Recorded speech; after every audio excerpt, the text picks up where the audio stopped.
Unstoppable You. I am Unstoppable Tracy, and I am here with my wonderful friend, Martha Henderson, Olympian.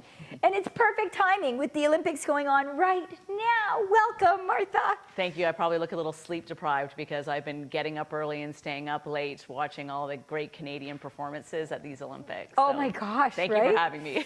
Well, thank you for making sure you're not sacrificing nap time to watch the Olympics to be with me today. Well, thank you. It's an awesome, awesome time. I always get so much energy from the Olympics. Right? So, yeah. When being an Olympian, watching them, are you reflecting on anything? I get really nervous for all the athletes when they go to compete because I know what that emotion is like. And then you watch the ceremonies and you know what goes on behind the scenes. Yes. So you get kind of wrapped up in it all again. I cry at all of the commercials. Yeah, you're great. Every time the Canadian anthem is played, I get all emotional, and I feel for the athletes when things go really right, but things also go wrong. It's about the recovery and about what you do to come back, and that's what it's all about. It's about performing on the day, and that's why the Olympics is so exciting and so inspiring, because it's crunch time, and you need to do it on that day. It boils down to one day. Well, in sailing it's 7, but and for most sports it can boil down to a few seconds. So yeah, it depends on your sport. So it's really it's a synced period of time that you have to be at your best, which is great. Yes, and there's all these medal ceremonies going on, and Canada's not doing so badly. Yeah, they're doing great. They're great, but it's really all about the journey. So we first went to try for 2004, the games in Athens, and didn't qualify. And I had to decide at that point whether or not I was going to take another 4 years and commit to it. And I did a lot of soul searching and a lot of exploring as to whether or not I really wanted to do that. And I encountered a friend of mine who was a 2-time Olympian. And he said, if you're doing it just for the 2 weeks of the games, don't do it, because it's not worth it. He said, but if you love the process and love the journey and love what you do every day, then go ahead, do it again, because it's all about the journey and the growth and the becoming a little bit better every day in order to achieve that goal. The big goal, it's audacious, it's there, it's the Olympics, but it's about doing a little bit better in your training, in who you are as a person every day, and then your goal is achieved. So, well, and it sounds like you're saying you didn't pursue it, but I know that you still pursue a little bit better every single day. Right, and that's been a long time coming. I've been trying to recapture the passion that I had for my Olympic journey. Yes. And I've discovered that it's all about doing a little bit every day to make yourself better in your life. Yes. And that is where you can rekindle that passion and live that Olympian passion every single day. And all of us. For everybody, everybody. It's not just for going to the Olympics. It's whether or not you're trying a new sport, or you're an entrepreneur, or you've got a new television show, or you're doing some public speaking, motivational speaking. Yes. It's all about bettering yourself a little bit every day, because who wants to be stuck in a rut? You want to live your life to the fullest, and that's what everybody can do. Oh, yeah. It's interesting. There's this 212-degree author. And at 211 degrees, a steam engine doesn't go. But at 212 degrees, it makes steam. And you got this exponential speed. So what is that 1 degree more that you can do every day? Right. So if you're thinking about 212, that seems like a insurmountable thing to achieve. But if you think about 1 and then 2 and then 3 and then 4 and doing that, then then it's much more manageable. We met because I saw your name on a friend's LinkedIn page. And I searched it, and I was like, why have we never met before? We're both sailors, Yeah, we're right? both sailors, and we've both been involved in the Olympics, Paralympics, Olympics. And I was like, I have to meet you. I have to meet you. Yes. And I loved it. so I just picked up the phone and called, and there was no reason for it other than I know that my life will be enriched by meeting this person. Oh my gosh. So I just went out, and now you're speaking at an event that I'm doing. Yes. Spoken Lives. It's a West End series of motivational speeches for women, and I'm here now with you and doing some speaking with you. So it's, you know, that if I hadn't made that phone call, then we wouldn't have all these gazillion things. Connections. Exactly. Yes. Exactly. And that's June 11th for those of you in Toronto. The first one is April 13th. The second one is June 11th, and it's at Table 21 on Bloor West. So I'm so excited. yeah, it's really great that you can do that with me. Oh, but imagine a gold Olympian picks you up on the telephone, and So I wasn't a know gold Olympian. Well, yes, I keep saying gold because she's gold in my book with her golden hair. This wonderful Olympian, and she is a legend because she's this woman that reached the Olympics, and that she's also got the added pressure, I would say, that her dad was an Olympian. But you have this wonderful relationship with your dad. So my dad is a two-time Olympian, that's correct. Yes. And I never thought of it as pressure. I actually think that he made it an attainable goal. Because, I mean, he's your dad. Yes. And he went to the Olympics. So if he can go to the Olympics, why can't I? And it's all about creating the opportunity to make that happen. Yeah. So the type of boat that I was sailing, or similar to the type of boat I was sailing, got named to the Olympics in 2000. I was 32 at the time, and so decided to leave my career and all of how life was sort of stacking up at 32. Yes.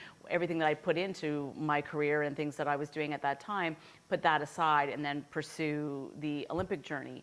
And people say, oh, it must have been such a huge sacrifice. Oh, you missed so much. And I'm like, my life is actually more enriched by the fact that I was able to do this. Yes, you took the risk. She went for it.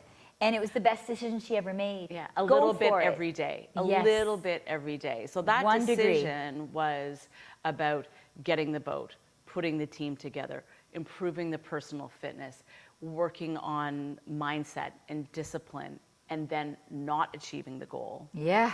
And then going, okay, no, I want to do this again. Yes. It's the journey that I love. It's the people that I meet. We, on the type of boat that we were sailing, were on the same race course most of the time as the Paralympic sailors. And to me, the Paralympic sailors were just athletes. I didn't look as ability, disability, what their limitations were, because we were all sailing together. Athletes on the water. Athletes on the water. And when we would come in, we would all discuss about what our experiences were on the water. They had the same experiences, and they had some insights, they were just in a different boat. Yes. So we didn't look at it as Olympic, Paralympic, ability, disability. It was athlete to athlete. And I made some incredible friendships with those athletes from all over the world. The great Canadian Paul Tingley, who is my hero. I love Paul. Mine too. And that is one of the reasons why I got inspired to get involved with the Disabled Sailing Association of Ontario, that you've also been involved with, and a real inspiration to a lot of people in that realm. So I thank you, and we're so lucky to have her on the board of directors. Yeah, it's great, because in my opinion, sailing is a great equalizer, because you all need to catch the wind in your sails. Yes. And you all have to become a little bit better every day because every time you go out, you face something different. Yes. And it doesn't matter if you're in a wheelchair, or if you're fully able-bodied, or whatever your limitation is, or you excel because you become a bit better every day, because you're faced with something different every day when you go out on the water. I always find that sailing is such a parallel to life and to business. You know, the wind shifts, and you're all in a different boat, but you're all experiencing some of those same tide shifts. Oh, yeah, sailors are some of the most successful people in business. Ted Turner, who runs CNN, is a sailor. Yeah. And most of it is because you have to adapt. You have to be a problem solver. You have to look for changes in the wind. You have to look for ways to do things maybe slightly differently, because you never know what you're going to get. Yes. So, I mean, you face this every day with what it is that you encounter, and you just translate that onto the water. Yep. You're a problem solver. If you're a sailor, you're an inherent problem solver. And there's times where I have beat able-bodied sailors that were even in the Olympic category of skill set. Right. And they've got their arms and their legs. That it's just about being, a problem solver and being ready and planful and prepared. So my dad met when he first got associated with the disabled sailing groups in the United States. He met a guy who was a double amputee, leg amputee, and my dad said to him, "Well, why do you sail?" Because I mean, it's a bit of an effort to get down and get into the boat and get out. And the guy simply said, "Freedom, freedom," because he's free from the chair, he's free from any judgment, he's just free and sailing in the boat. So then my dad donated a Martin 16 to the Disabled Sailing Association, and it's called Freedom. And which, by the way, I took Freedom that your dad donated, and it was the start of my Paralympic trials journey, because first you need to do provincials and then you need to do nationals. And because of her dad and the boat that he donated, Freedom, it was the boat that I borrowed to start my journey and develop as a sailor. And you actually hadn't met him until just recently. Yeah. Yes. Yeah.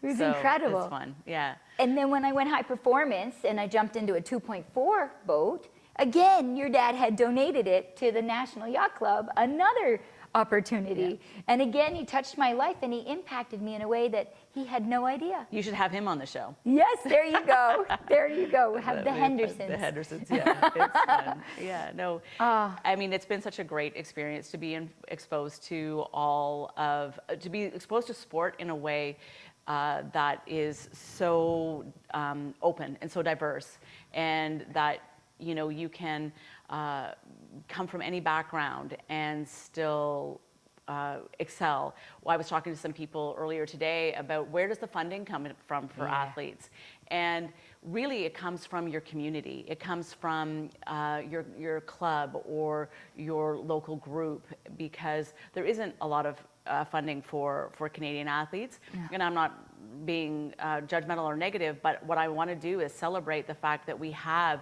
great communities within sport, whether it's sailing or curling or figure skating. If you listen to Scott Hamilton's story, the really incredible American figure skater, it was his community, it was his skating club that funded him. He was about to retire because his family couldn't afford it, but the skating community in Ohio took care of him. So I think that, community is so important, and you're building a great community here. Yes. And we've got a great community with the disabled sailing, and women as well who are supporting each other to motivate. And that's why I'm so excited about the Spoken Lives event that we talked about earlier.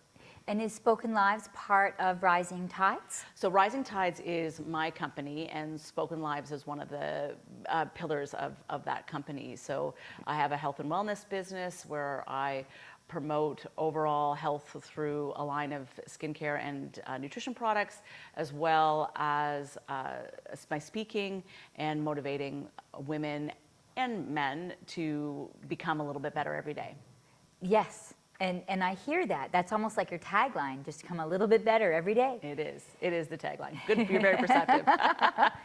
And because the Olympics are going on now, and just to loop around the way we started the show, might be an interesting question to end the show, is a little bit about, so we want to be a little bit better every day. And what is that little bit we can do so that we achieve sort of medal earning status? But when I shared that with you before we were recording, you had some feelings about medal earning in the Olympics. Did you want to talk about that? Well, I think people or the media are looking for a number. They want to say we are going towards 27 medals or 30 medals.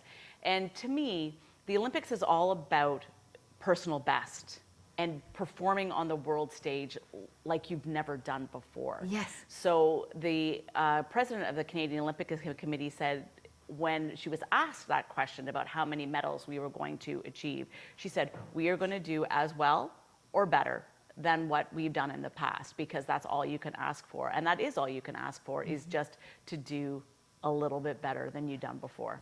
Absolutely. And this is true of Olympians. This is true of people in the Paralympic trials world becoming Paralympians. And, you know, I think it's about everybody. I think it's about everybody putting just one foot forward into your future, making it a little bit better, making your world around you, whatever that is, better for you. Yes. Like believing you can is halfway there. Exactly. And now we just take the next step to get you the rest of the way. It is with great pleasure that I just take a pause in this first part of our show, and we'll be back right after this break.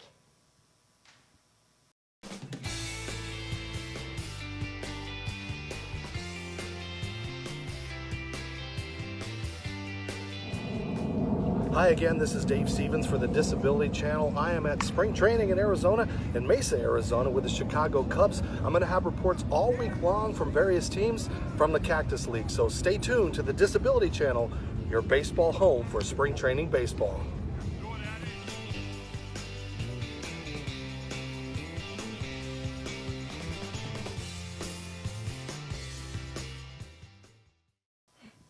I'd love to thank the Facebook viewers that have been watching live all afternoon, watching me with Garth Riley earlier, and now watching with wonderful Martha Henderson, who's also on Facebook. So thank you to our Facebook Live viewers. I would also like to thank all of our Roku viewers and people watching the network and watching TDC. And it is with great pleasure that I thank Martha Henderson. Martha, folks are going to want to find you. They're going to want to hear more about you, about Disabled Sailing Association, about Rising Tides, and about our speakers series that I'm one-time guest speaker, and she has many series to attend. Where can they find you? So you can find me at risingtides.ca. That is my website, so risingtides with an s.ca. I'm also on Facebook, Martha Henderson Consultant Olympian, and the Disabled Sailing Association of Ontario. Just search DSAO or Disabled Sailing Association of Ontario. And Spoken Lives, if you search Spoken Lives West on the web, you'll find us as well. Wonderful. Oh, I'm very excited. I can't wait for Spoken Lives to happen. That'd be fun. And folks, And the sailing season, oh my gosh, it can't come soon enough. right? Right? We just had family weekend and there was lots of skiing, so now we're ready for the next incredible opportunity. Skiing, then sailing. And if you're interested in any of it, I can certainly help connect you to the right folks, including Martha. I'm Unstoppable Tracy on the web, on Facebook, on LinkedIn. Everywhere you search, I am Unstoppable Tracy. No E, no extra parts with me. Thank you so much. Unstoppable you. Take that one little extra step today.